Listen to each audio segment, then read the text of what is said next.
السلام علیکم ناظرین، میں ہوں احمد جدون۔ کیا ایران اور امریکہ کے درمیان مذاکرات ابھی جاری ہیں؟ اس حوالے سے آج ہم ڈیٹیل سے بات کریں گے۔ ڈونلڈ ٹرمپ کا کہنا ہے کہ اگلے 48 اور 72 گھنٹوں کے دوران دوبارہ اسلام آباد میں مذاکرات شروع ہو سکتے ہیں۔ اس حوالے سے بھی ڈیٹیل میں بات کریں گے۔ ایران کے اندر 6 خواتین کو پھانسی دی گئی، اس حوالے سے کیا خبریں ہیں، کیا ان کو پھانسی ہوئی یا نہ ہوئی، اس حوالے سے بھی ڈیٹیل میں بات کریں گے۔ اور سابق امریکی وزیر خارجہ انہوں نے بہت بڑا انکشاف کیا ہے، وہ انکشاف کیا ہے یہ بھی بات کریں گے۔ تو سب سے پہلے یہ جانتے ہیں کہ کیا دونوں ممالک ایران اور امریکہ کے درمیان مذاکرات جاری ہیں ابھی یا نہیں۔ اس حوالے سے لیٹسٹ اپڈیٹ تو یہ ہے کہ جو سوموار کے دن ڈیلیگیشنز نے آنا تھا اسلام آباد میں امریکہ اور ایران کا، وہ مؤخر ہو گیا تھا کچھ ٹائم کے لیے۔ جو جے ڈی وینس ہیں، نائب صدر ہیں امریکہ کے، انہوں نے آنا تھا، وہ اس وجہ سے مؤخر ہوا کیونکہ ایران کا جو ڈیلیگیشن ہے انہوں نے آنے سے انکار کر دیا۔ اب اس کا بیک گراؤنڈ یہ تھا، کچھ لوگوں کا یہ خیال ہے کہ دونوں ممالک کے درمیان جو مذاکرات ہو رہے تھے یا ہونے تھے وہ ختم ہو چکے ہیں۔ وہ کسی بھی وجہ سے دونوں ممالک نے ایک دوسرے سے بات کرنے سے انکار کر دیا ہے، یہی وجہ ہے کہ ڈیلیگیشن نہیں آئے۔ ایکچولی خبر یہ ہے کہ ایران نے جس ٹائم پہ اسلام آباد آنے کا فیصلہ کیا اور دوسری طرف امریکی نائب صدر نے مذاکرات کے لیے دوسرے جو اسلام آباد ٹاکس 2 ہونے تھے، دوسرا دور ہونا تھا، اس کے لیے اسلام آباد آنا تھا، اسی رات ڈونلڈ ٹرمپ نے اپنا جو بیان دیا اس میں انہوں نے یہ کہا کہ اگر مذاکرات کامیاب نہ ہوئے تو ہم ایران کے اوپر حملہ کر سکتے ہیں۔ یہ وجہ تھی کہ ایران نے کہا کہ اگر ایک طرف ہمیں دھمکی دی جائے گی اور زبردستی ہمارے اوپر کوئی چیز فوکس کی جائے گی اور ہمیں یہ کہا جائے گا کہ اگر مذاکرات کامیاب نہ ہوئے تو حملہ ہو جائے گا، تو یہ کھلی دھمکی ہے۔ ایسی صورتحال میں مذاکرات کرنا کسی صورت بھی ہمارے لیے پاسبل نہیں ہے۔ سیکنڈلی، جو اسٹریٹ آف ہارموز ہے وہاں پہ امریکہ نے ناکہ بندی شروع کر دی اور ایران کا جو ایک جہاز ہے اس کو اپنی تحویل میں لے لیا، انہوں نے حراست میں لے لیا، جس وجہ سے ایران نے فوری طور پہ اپنا جو ڈیلیگیشن اسلام آباد کی طرف انہوں نے بھیجنا تھا اس کو وہیں پہ روک لیا اور مذاکرات سے انہوں نے انکار کر دیا، اور انہوں کا یہ کہنا تھا کہ جب تک یہ ناکہ بندی اور ہمارے جہاز کو چھوڑ نہیں دیا جاتا تب تک اگلا دور نہیں ہو سکتا۔ اس حوالے سے اب لیٹسٹ اپڈیٹ یہ ہے کہ ایران کے جو صدر ہیں انہوں نے یہ کہا کہ وہ مذاکرات کے لیے تیار ہیں اور مذاکرات کے دروازے ہمیشہ سے کھلے تھے اور اب بھی کھلے ہیں، لیکن اگر امریکہ جو انصاف اور دانشمندی سے اپنا فیصلہ کرے اور جو ناکہ بندی انہوں نے کی ہوئی ہے اس کو ختم کرے اور جو جنگ بندی کی ایک شکیں ہیں جو خلاف ورزی ہو رہی ہے وہ ختم کرے، تو ہم فوری طور پہ مذاکرات کے لیے اسلام آباد آ جائیں گے۔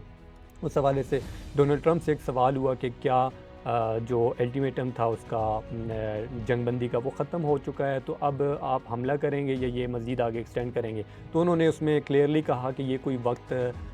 کوئی طے نہیں ہے، کہ کوئی اس کا خاص وقت نہیں ہے کہ یہ جنگ بندی کب تک رہے گی۔ بقول ان کی باتوں سے یہ لگ رہا تھا کہ جنگ بندی برقرار ہے، اور جو دوسرا سٹیٹمنٹ انہوں نے کہا کہ 48 سے 72 گھنٹوں میں دوبارہ اسلام آباد میں مذاکرات ہوں گے، تو اس سے یہ تاثر جا رہا ہے کہ بہت جلد دوبارہ دونوں ممالک کے درمیان مذاکرات شروع ہو سکتے ہیں۔ اب جو سب سے بڑی رکاوٹ ہے مذاکرات میں وہ ہے اسٹریٹ آف ہارموز میں جو ایران کا جہاز امریکی تحویل میں ہے، اس کو حراست سے جب چھڑا لیا جائے گا امریکہ سے تو مذاکرات ہو جائیں گے۔ اس حوالے سے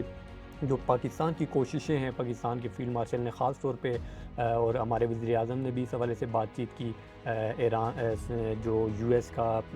پریزیڈنٹ اور ان کی جو باقی کی اس حوالے سے منسلک کنسرن جو پرسن ہیں ان سے بات چیت ہوئی، اور ماہرین کا یہ کہنا ہے کہ بہت جلد ایران کا جو جہاز ہے اس کو چھوڑ دیا جائے گا اور دوبارہ مذاکرات ہوں گے۔ اس حوالے سے مزید جو اپڈیٹس ہوں گی وہ بھی ہم آپ سے شیئر کریں گے۔ اب ایک طرف ناظرین یہاں پہ بہت بڑا ایک اہم پہلو اٹھتا ہے کہ ڈونلڈ ٹرمپ رات کو کوئی اور بات کرتے ہیں، صبح کوئی اور بات کرتے ہیں۔ اب انہوں نے ایک ٹویٹ کیا اور انہوں نے کہا کہ میری درخواست پہ 6 خواتین کو سزائے موت ہونی تھی ایران میں، اور میں نے ایران سے درخواست کی ہے تو وہ انہوں نے ختم کر دی ہے، معطل کر دی، اور اب وہ سزائے موت نہیں ہوئی، جس پہ ایران کی عدالت نے وضاحت جاری کی اور انہوں نے یہ کہا کہ ایسی کوئی نہ درخواست ہم نے ایکسیپٹ کی ہے اور نہ کوئی ایسا فیصلہ ہم نے کیا ہے، ہمارے جو بھی فیصلے ہیں وہ ہم اپنی مرضی سے کرتے ہیں۔ اور اس کو دکھاتے ہوئے انہوں نے ایک اسرائیلی جو فوجی ہے، جاسوس ہے، فوجی نہیں جاسوس اسرائیل کا، جو انہوں نے گرفتار کیا تھا، اس کو سر عام سزائے موت پھانسی دے کر یہ ثابت کیا کہ وہ اب بھی اپنے فیصلے اپنی مرضی سے جو وہ چاہتے ہیں وہ کر رہے ہیں، اور وہ اپنے انڈیپینڈنس کے لیے اور اپنی جو ان کی خود مختاری ہے اس کے حق کے مطابق وہ جو بھی فیصلہ ہے وہ اپنی مرضی سے کریں گے. ان کے اوپر کسی بھی طرح کا کوئی فیصلہ یا کوئی درخواست یا کسی بھی امریکہ یا کسی اور ملک کی جانب سے جو چیز کی جائے گی اس کو ایکسیپٹ نہیں کرتے. اس حوالے سے جو لیٹسٹ اپڈیٹ تھی وہ یہ تھی. اب سب سے بڑی بریکنگ نیوز یہ ہے کہ ڈونلڈ ٹرمپ کے اسٹیٹمنٹ کے مطابق اور کچھ ایکسپرٹس کا یہ کہنا ہے، جو بین الاقوامی نیوز ایجنسیز ہیں، میڈیا رپورٹس ہیں، ان کے مطابق کل کا دن بہت امپورٹنٹ ہے، یعنی جمعے کا دن. جمعے کو پروبیبلی دونوں ممالک کے درمیان مذاکرات بات چیت ہو سکتی ہے، اور اگر اسٹریٹ آف ہارموز میں ایران کے جہاز کو چھوڑ دیا جاتا ہے تو ممکنہ طور پر جمعے اور ہفتے کے درمیان یہ مذاکرات ہوں گے، اور اتوار تک کوئی معاہدہ یا کوئی ایسی چیز سامنے آ سکتی ہے، ایک بڑی ڈیولپمنٹ سامنے آ سکتی ہے جس سے یہ امید ظاہر کی جا سکتی ہے کہ دونوں ممالک کے درمیان ایک معاہدہ ہو. اس میں ایران کی جانب سے خاص طور پہ شکریہ ادا کیا گیا پاکستان کا، جو پاکستان کی سفارتی کوششیں ہیں، جو پاکستان مسلسل کوشاں ہیں خطے میں امن قائم کرنے کے لیے، ایران اور امریکہ کے درمیان تصادم کو کم کرنے کے لیے. اب بھی پاکستان اس کے لیے مسلسل کوشاں ہیں، جس کے لیے ایران کے جو پاکستان میں سفیر موجود ہیں انہوں نے بھی، اور ایران کا جو UN میں مندوب ہیں انہوں نے بھی پاکستان کا خاص طور پہ شکریہ ادا کیا. اور ان کے مطابق پاکستان کی جو کوششیں ہیں وہ قابل تعریف ہیں، اور ایران ان کو قدر کی نگاہ سے دیکھتا ہے. اور UN میں بھی انہوں نے یہی اپنا مدعا رکھا کہ اگر جنگ بندی کی جو خلاف ورزیاں ہو رہی ہیں امریکہ کی جانب سے وہ ختم ہو جائیں تو ایران مذاکرات کے لیے تیار ہے. یعنی مذاکرات ابھی ختم نہیں ہوئے، مذاکرات چل رہے ہیں. اب جو ڈیلیگیشنز کا براہ راست، جیسے US کے وائس پریزیڈنٹ اور ایران کے جو وزیر خارجہ اور جو ان کے لاسٹ ٹائم جو اسپیکر آئے تھے، تو وہ ڈیلیگیشن کا آمنے سامنے دوبارہ بیٹھنا اسی صورت میں ممکن ہوگا کہ وہ ایران کی جو اس ٹائم پہ شرط ہے وہ یہ ہے کہ اسٹریٹ آف ہارموز میں جو ان کا جہاز US نے اپنی تحویل میں لیا ہوا ہے اس کو چھوڑ دیا جائے تو مذاکرات دوبارہ شروع ہو جائیں گے. تو یہ اس کے حوالے سے یہ ابھی تک کی لیٹسٹ اپڈیٹ تھی. ناظرین، جو امریکہ کے وزیر خارجہ ہیں، سابق وزیر خارجہ، انہوں نے بہت بڑا سٹیٹمنٹ دیا، اور ان کے مطابق یہ جو ابھی ایران کے ساتھ جنگ شروع ہوئی ہے اس کا بیک گراؤنڈ انہوں نے بتایا، اور ان کا یہ کہنا ہے کہ یہ جنگ اسرائیل نے جان بوجھ کے شروع کروائی. اور ان کے مطابق اس سے پچھلے جو صدور ہیں امریکہ کے، 3 صدور یعنی 3 صدر، جن میں جارج بش بھی ہیں، براک اوباما بھی ہیں اور جو بائیڈن بھی ہیں، ان کے اوپر بھی یہ پریشر تھا، یا ان کے اوپر بھی یہ ایک طرح سے دباؤ تھا کہ وہ بھی ایران جنگ شروع کریں. لیکن انہوں نے اس وقت ایران جنگ شروع کرنے سے انکار کر دیا، اور اسرائیلی لابی اور اسرائیل کا جو ایک پریشر تھا اس سے اپنی جان چھڑائی. اب انہوں نے کیا کہا؟ ان کا یہ کہنا ہے کہ جو سابق امریکی وزیر خارجہ ہیں جان کیری، انہوں نے انکشاف کیا ہے کہ ماضی میں امریکہ کے 3 صدور نیتن یاہو کے ایران سے جنگ کے منصوبے کو مسترد کر چکے ہیں. یعنی نیتن یاہو پچھلے کئی عرصے سے ایران کے ساتھ ایک بڑا تصادم اور ایک جنگ چاہ رہا تھا، جس کو اب فائنلی جو ڈونلڈ ٹرمپ ہیں انہوں نے اس نیتن یاہو کے منصوبے کو ایک طرح سے یہ کہہ لیں کہ پائے تکمیل تک پہنچایا ہے. جنگ تو شروع کر دی ہے، اب اس کے جو نتائج ہیں وہ امریکہ سمیت پوری دنیا کے لیے جو ہیں وہ ایک خطرہ بنتے جا رہے ہیں. یہی وجہ ہے کہ اب امریکہ کی کوششیں ہیں کہ کسی طرح یہ جنگ رک جائے. امریکہ بھی کوشاں ہیں، اس کے علاوہ باقی خطے کے جو ممالک ہیں وہ بھی اس جنگ کو روکنے کے لیے کوشاں ہیں، کیونکہ اس کے حوالے سے جو ماہرین کا کہنا ہے کہ یہ ایک جو ان کی پریڈکشن تھی یا ان کے جو سمجھ تھی اس کے مطابق ایران میں رجیم چینج ان کا مقصد تھا، اور جو ہی رجیم چینج وہ کر لیتے تو ان کا یہ ایکسپیکٹیشن تھی کہ ودن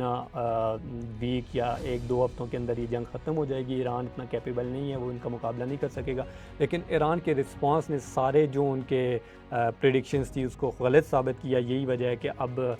جو US ہے وہ چاہ رہا ہے کہ یہ کسی طرح جنگ ختم ہو جائے. اس حوالے سے جو ایک بہت بڑی رپورٹ شائع ہوئی ہے، جو پینٹاگون کی رپورٹ ہے، اس کے مطابق امریکہ کے اندر جو میزائل کی جو ان کی کیپیسٹی تھی، یا ان کے پاس جو میزائل کی مقدار موجود تھی، وہ کافی حد تک کم ہو چکی ہے. اور اس پینٹاگون کی رپورٹ کے مطابق اگر یہ جنگ چلتی ہے آنے والے کچھ عرصے میں تو امریکہ کے پاس میزائل کی مقدار بالکل کم رہ جائے گی. یعنی کہ اب تک کی جنگ میں امریکہ اپنے 50% تقریباً میزائل استعمال کر چکا ہے. تو اگر یہ جنگ بڑھتی ہے تو امریکہ کے پاس میزائل بھی استعمال کرنے کے لیے نہیں رہیں گے. اور دوسری صورت میں جو امریکہ نے ایک آرڈر دیا ہے نیا اسلحے کا اور جو میزائل کا، تو اس کے حوالے سے بھی رپورٹس یہ کہہ رہی ہیں کہ اس کو بننے میں، وہ تیار ہونے میں اور ڈیلیور ہونے میں 3 سے 5 سال کا عرصہ لگے گا۔ تو اگر 3 سے 5 سالوں بعد میزائل ان کو موصول ہوں گے یا ان کو ملیں گے، تو بیچ کے جو عرصہ ہوگا اس کے لیے امریکہ کے پاس میزائل موجود نہیں ہوں گے، تو یہ بھی ایک بہت بڑی امریکہ کے لیے کنسرن ہے۔ اس وجہ سے بھی امریکہ کی کوشش ہے کہ یہ جنگ رک جائے۔ اب دوسری صورت میں امریکہ جو ماہرین ہیں وہ یہ کہہ رہے ہیں کہ امریکہ کی کوشش ضرور ہے کہ یہ جنگ رک جائے، لیکن ڈونلڈ ٹرمپ کا بار بار سٹیٹمنٹ دینا یا بار بار بات کو بدل دینا،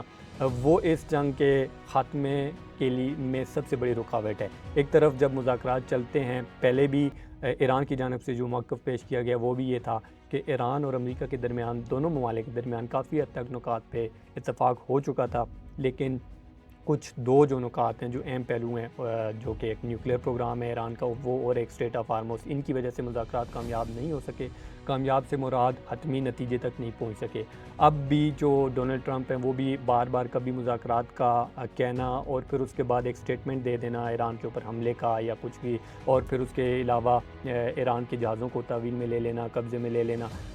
یہ وہ نکات ہیں جس کی وجہ سے دونوں ممالک کے درمیان باقاعدہ معاہدہ نہیں طے پا رہا۔ اب اس حوالے سے جو مزید ڈیولپمنٹ ہے وہ آنے والے دنوں میں ہمیں پتہ چلے گی۔ کل کا دن بہت امپورٹنٹ ہے، کل ہمیں مزید عیاں ہو جائے گا کہ کیا اگر امریکہ ایران کے جہاز کو چھوڑتا ہے تو دونوں ممالک کے درمیان دوبارہ مذاکرات اسلام آباد میں ہوں گے، اور موسٹ پروبیبلی ایران اور امریکہ کا ڈیلیگیشن کل پاکستان اسلام آباد یعنی آ جائے گا، اور دونوں کے درمیان حتمی معاہدہ طے پانے کے قوی امکانات موجود ہیں۔ اس حوالے سے بین الاقوامی جو خبر رساں ادارے ہیں انہوں نے بھی، اور کچھ پاکستان کے جو ایکسپرٹ اور بڑے صحافی ہیں انہوں نے بھی اس حوالے سے کافی رپورٹس، اپنی ایکسکلوسیو رپورٹس بتائی ہیں کہ دونوں ممالک کے درمیان تقریباً معاہدہ طے پا چکا ہے، کافی حد تک نکات کے اوپر اتفاق ہو چکا ہے۔ 2-3 جن میں اسٹریٹ آف ہارموز، نیوکلیر پروگرام، اور جو ڈونلڈ ٹرمپ کے جو سٹیٹمنٹ بار بار بدلتے سٹیٹمنٹ ہیں، اس کی وجہ سے ایران کو یہ خدشہ ہے کہ امریکہ ان کا ٹائم بائے کر رہا ہے اور وہ باقاعدہ کوئی معاہدہ ہونے میں سب سے بڑی رکاوٹ ہے۔ تو یہ پوائنٹس ہیں جن کی وجہ سے ابھی تک حتمی فیصلہ نہیں ہوا، لیکن اب ایکسپرٹس کا یہ کہنا ہے کہ امریکہ کی کوششیں بھی، ایران کی بھی کوششیں ہیں، اور اس میں کلیدی کردار پاکستان کا ہے۔ پاکستان یہ کوشاں ہے کہ خطے میں امن کو برقرار رکھنے کے لیے دونوں ممالک کے درمیان جلد از جلد ایک معاہدہ طے پائے، تاکہ اس خطے کی جو صورتحال ہے وہ، اور معاشی دباؤ جو بڑھتا جا رہا ہے وہ، جو تیل کا عالمی بحران ہے وہ بھی، اس سے یہ جو سنگین نتائج عالمی سطح پہ دیکھے جائیں گے اس سے نمٹا جا سکے اور اس کو قابو پایا جا سکے۔ اس حوالے سے مزید جو اپڈیٹس ہوں گی وہ آپ سے شیئر کریں گے۔ ابھی تک کی اپڈیٹس آپ سے میں نے شیئر کی، میرے چینل کو سبسکرائب کر لیں تاکہ آنے والی تمام ڈیولپمنٹ ہم آپ کے سامنے پیش کر سکیں۔ مجھے اس ویلاگ سے اجازت دیں، اگلے ویلاگ میں اگلی اپڈیٹس تک آپ سے اجازت چاہوں گا۔ اللہ حافظ۔